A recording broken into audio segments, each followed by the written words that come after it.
कश्मीर में एक बार नहीं कई बार गया, हाथ फैलाकर मैंने कहा कि मैं कश्मीर के लोगों से बात करने के लिए आया हूं। आम जनता की बात नहीं है, आम जनता के लोग मिलते थे, बहुत ही अच्छे लोग हैं कश्मीर के। लेकिन जो लोग कश्मीरियों का मसीहा बनने की कोशिश करते हैं, अलगाववादी, मैंने कहा आप भी बात करना चाहते हो तो हम आपसे बात करने को तैयार हैं। यहां तक कि वहां के मुख्यमंत्री को भी मैंने कहा यदि मेरी नहीं सुनते हैं तो आप उनसे कहिए कि हमसे बात करें। लोकतांत्रिक व्यवस्था में बातचीत से बहुत सारी समस्याओं का समाधान निकाला जा सकता है, लेकिन बहनों भाइयों बात करने के लिए नहीं तैयार हुए। कश्मीर के बच्चों के भविष्य की चिंता करते हुए हमने कहा एक दो बार अनजाने में किसी के बहकावे में किसी ने स्टोन पेंटिंग कर दी है तो उसे माफ कर दिया जाना चाहिए, और 9,000 से अधिक बच्चों को माफ कर दिया। उसके बाद भी वहां के रहने वाले लोग ये कहते हैं जम्मू कश्मीर का एक दूसरा प्राइम मिनिस्टर होना चाहिए। मैं देश के सारे नेताओं का रुख जानना चाहता हूं इस स्टेटमेंट के ऊपर, और यह नहीं चलने पाएगा बहनों भाइयों। और मैं पहली बार बोल रहा हूं जब हमारे पास 370 समाप्त करने और 35 को समाप्त करने के अलावा कोई दूसरा विकल्प शेष नहीं बचता।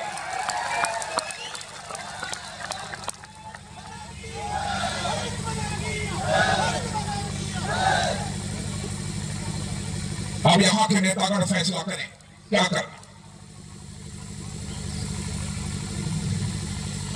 मैं उनसे पूछना चाहता हूं, लंबे समय तक जम्मू कश्मीर की हुकूमत यदि किसी के हाथों में रही है, कोई जम्मू कश्मीर के बाहर का नहीं आया था यहां हुकूमत करने के लिए। चीफ मिनिस्टर या तो नेशनल कॉन्फ्रेंस, या तो पीडीपी, या तो कांग्रेस, यही लोग बनते रही है। क्यों नहीं हुआ जम्मू कश्मीर का विकास? मैं इस सवाल का आप लोगों से जवाब चाहता हूं। उनके पास बहनों भाइयों कोई इसका जवाब नहीं है। हिंदुस्तान में हर स्टेट को सेंट्रल गवर्नमेंट के द्वारा जो भी सहायता मुहैया कराई जाती है, सर्वाधिक सहायता, सर्वाधिक असिस्टेंस यदि किसी स्टेट को मिला है तो जम्मू कश्मीर को मिला है, क्योंकि हम जम्मू कश्मीर का डेवलपमेंट चाहते हैं।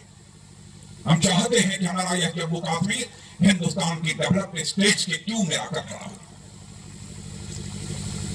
हम यहाँ के नौजवानों के भविष्य को सुधारना चाहते हैं। इतने अच्छे हाईली टैलेंटेड यहाँ के नौजवान, और उनको पैसा देने के लिए कहा जा रहा है स्टोन पेंटिंग करो, पत्थर चलाओ। यह इंस्टिगेट करने वाले, उकसाने वालों को मैं कहना चाहता हूं, उनसे बड़ा अपराधी कोई नहीं है जो मासूम बच्चों को बराबर उकसा कर पैसे देकर कहता है कि स्टोन पेंटिंग करो। तो देशभक्त नहीं हो सकते मेरे बहनों, ऐसे देश नहीं चलेगा। और मैं कहना चाहता हूं इस समय देश मजबूत हाथों में है। नरेंद्र भाई मोदी जैसा प्रधानमंत्री इस देश को मिला है मेरे बहनों भाई,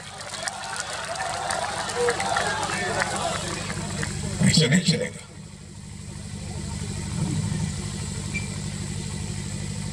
और आप लोग सचमुच, मैं कहता हूं,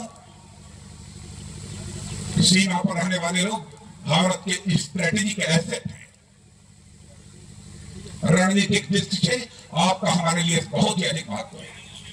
और आपने देखा होगा हाल फिलहाल जितना हम कर सकते थे, हमारी सरकार कर सकती थी, सब कुछ करने की हमने कोशिश की है। और यकीन दिलाता हूं आगे भी जो कुछ भी करने की जरूरत होगी सब करेंगे मेरे बहनों भाइयों, आपको पूरा भरोसा मिला। पहले मैं आया तो यहां बताया गया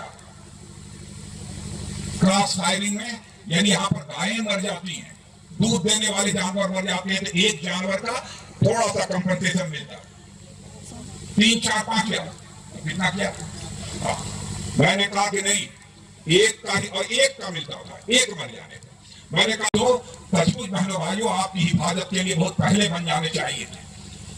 और वैसे उसके लिए जो फंड का सैंक्शन चाहिए वो तो मैंने बरसों पहले दे दिया। मैं कहता रहा जल्दी बनाओ, जल्दी जब बनाओ बंकर, लेकिन अब शायद बंकर बनने का काम शुरू हो गया। पैसा दे चुके हैं। 3% का रिजर्वेशन नौकरी में नहीं मिलेगा, बल्कि इंटरनेशनल बॉर्डर पर रहने वाले लोगों को भी 3% का रिजर्वेशन दिया। बहनों भाइयों, हमारी गवर्नमेंट ने उनके खिलाफ कार्रवाई की है, प्रतिबंध लगाया है, आगे भी जो कार्रवाई करनी होगी।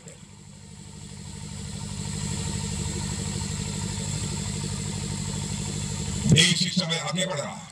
मैं पूछना चाहता हूं यहां के लोगों से, क्यों हमारा जम्मू कश्मीर पिछड़ा है? क्या यहां के नौजवान दूसरे राज्यों के नौजवानों से कम टैलेंट हैं? क्यों उनके भविष्य के साथ खिलवाड़ कर रहे हैं? यहां के कुछ लोग अलगाववादी क्यों खिलवाड़ कर रहे हैं? इसका इनके पास कोई जवाब नहीं है। बहनों भाइयों, देखा आपने, एक गवर्नमेंट मिली है आपको सेंटर में 2014 से 14 से भारत बदल रहा है। क्या मैं यह नहीं कह रहा हूं, सारी दुनिया कह रही है। 2014 में जिस समय हमारी सरकार बनी थी, उस समय भारत अर्थव्यवस्था के आकार के मामले में दुनिया की टॉप 10 कंट्रीज में इस भारत की रैंकिंग 9th थी, 90 पर था।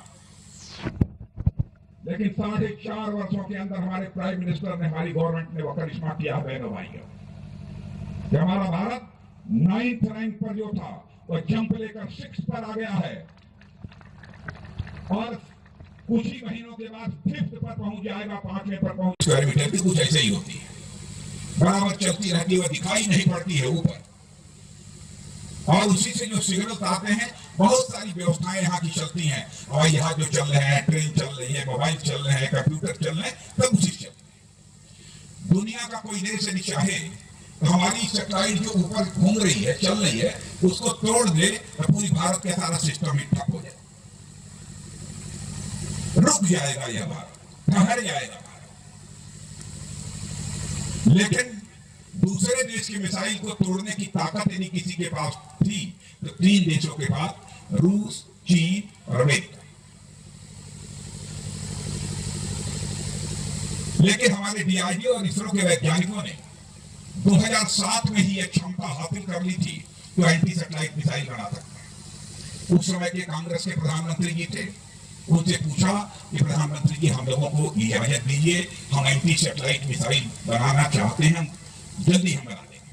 उन्होंने कहा, ना ना बाबा, ये मत करो, रूस, चाइना, अमेरिका नाराज हो जाए। फिर हमारे प्रधानमंत्री जी ने पूछा, हमारे प्रधानमंत्री ने कहा, गो है, आगे बढ़ो, जाओ और एंटी सैटेलाइट मिसाइल तैयार करो, और हमारे वैज्ञानिकों ने तैयार किया। और बहनों भाइयों, अब हमारा भारत 4th स्पेस पावर बन गया है। विश्व की 4 आकाशीय क्षमता स्पेस पावर में भारत आकर खड़ा होगा। यानी दुनिया का कोई देश भारत के अर्थ ऑर्बिट में चलने वाली सैटेलाइट को तोड़ने के लिए अपनी एंटी सैटेलाइट मिसाइल भेजेगा तो भेजने के 3 मिनट के अंदर ही हमारी एंटी सैटेलाइट मिसाइल उसे खंड खंड कर देगी। यह ताकत भारत में हासिल है। भारत अब कमजोर भारत नहीं रहा है, भारत अब दुनिया का ताकतवर देश बन चुका है। बहनों भाइयों, आपका समर्थन चाहिए। बहुत सारे कदम जो हम लोगों ने उठाए हैं,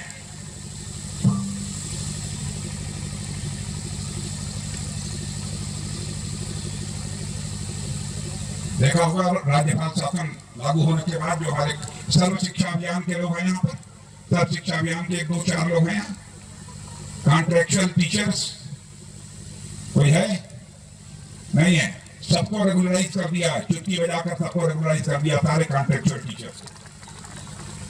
और इसी राज्यपाल शासन के द्वारा 80 डिग्री कॉलेज और 5 मेडिकल कॉलेज की भी सैंक्शन दे दी है।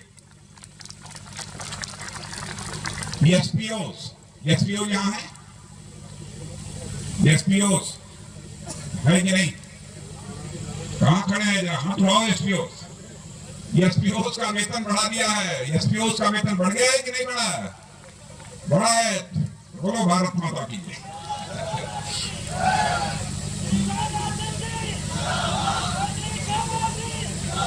पहाड़ी कम्युनिटी को भी गुर्जर कम्युनिटी की तरफ 3% का रिजर्वेशन दे दिया है।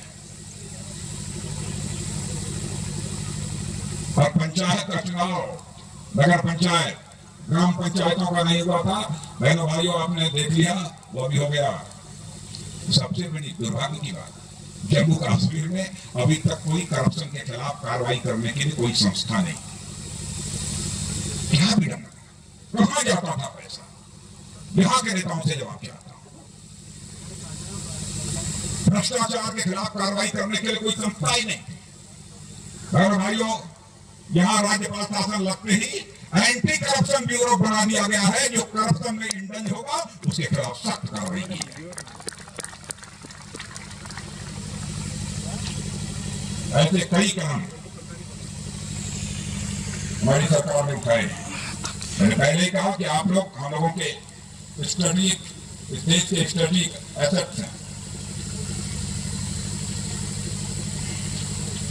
बॉर्डर एरिया में रहने वाली बहनों, आपके लिए 2 नई महिला बटालियन भी दिया है, जिसमें मैंने कहा उस महिला बटालियन में 60% जो हमारी बॉर्डर एरिया की रहने वाली माताएं बहनें हैं, उन्हीं की नियुक्ति होगी, बाहर की माताओं बहनों की नियुक्ति नहीं होगी। ये भी कहा। यह सब इस प्रकार के कई कदम हम लोगों ने उठाए हैं, जिसकी जानकारी मुझे लगता था कि आप लोगों को दे दी जाए। तो आज अब लंबा भाषण नहीं करूंगा, क्योंकि सूर्यास्त हो जाने के बाद मेरा उड़न खटोला उड़ नहीं पाएगा। अभी एक और सवाल मुझे संबोधित करनी है। अजीब जी बहुत परेशान करते हैं, लेकिन आदमी अच्छे हैं, ठीक है ना? आदमी अच्छे हैं, हमारे भले हैं, बड़े विनम्र हैं। अब सबसे बड़ी बात, लोकसभा में बोलते हैं, आपकी समस्याओं को उठाते हैं, और क्षेत्र की समस्याओं को लेकर हमारे नाक में तो दम किए रहते हैं।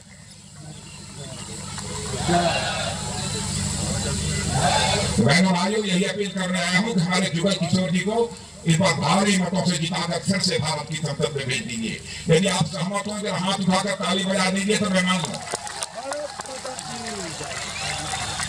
Araspura Ki Awaaz is the fastest network in Araspura and its surrounding areas. We're having a 3 lakh views. We provide best platform for advertisement. If you want to promote your brand and products, kindly contact on us, Sahil Kumar. Contact number 9107106014.